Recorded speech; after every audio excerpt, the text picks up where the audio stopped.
গত মাসেই পাকিস্তানের করাচি থেকে বন্দর নগরী চট্টগ্রামে সরাসরি এসেছিল পণ্য বোঝাই একটি জাহাজ। 1 মাস যেতে না যেতেই বাংলাদেশে আবার আসলো সেই পাকিস্তানি জাহাজ।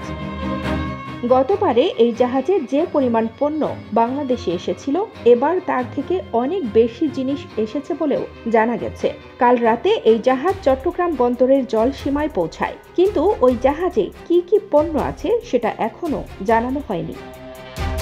পতিত শেখ হাসিনা দেশ ছাড়ার পর বদলে গিয়েছে বাংলাদেশের ছবি। মোহাম্মদ ইউনূসের নেতৃত্বাধীন অন্তর্বর্তী সরকার এখন পাকিস্তানের সঙ্গে সম্পর্ক আরও সুদৃঢ় করতে চাইছে, আর পাকিস্তানের সঙ্গে বাংলাদেশের সম্পর্ক নতুন মাত্রায় যোগ হওয়ায় উদ্বেগ বেড়েছে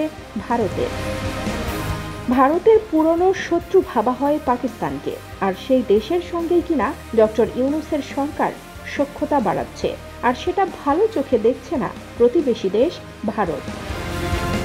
গত মাসেই করাচি থেকে পণ্য বোঝাই জাহাজ প্রথমবারের মতো এসেছিল চট্টগ্রাম বন্দরে। তাতে ছিল 370টি কন্টেইনার।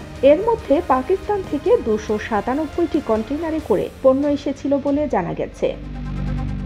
আর এবার আরো বেশি পণ্য নিয়ে করাচি থেকে চট্টগ্রামে এসেছে সেই জাহাজ। এই জাহাজটিতে 825টি কন্টেইনারে পণ্য রয়েছে বলে জানিয়েছেন চট্টগ্রাম বন্দরের আধিকারিকরা। তবে তাতে কি পণ্য আছে সেটা এখনো জানা যায়নি বলেও জানিয়েছেন তারা।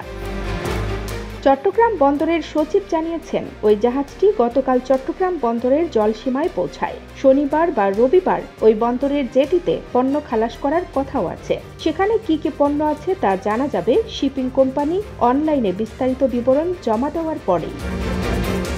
আগেরবার করাচি থেকে আসা ওই জাহাজে সোডা অ্যাশ, চুনাপাথর ও ডলোমাইটের মতো জিনিসের পাশাপাশি শিল্পের জন্য কাঁচামাল এবং কাপড়, পেঁয়াজ, আলুর মতো নিত্যপণ্য ছিল বলেও জানিয়েছে বন্দর কর্তৃপক্ষ।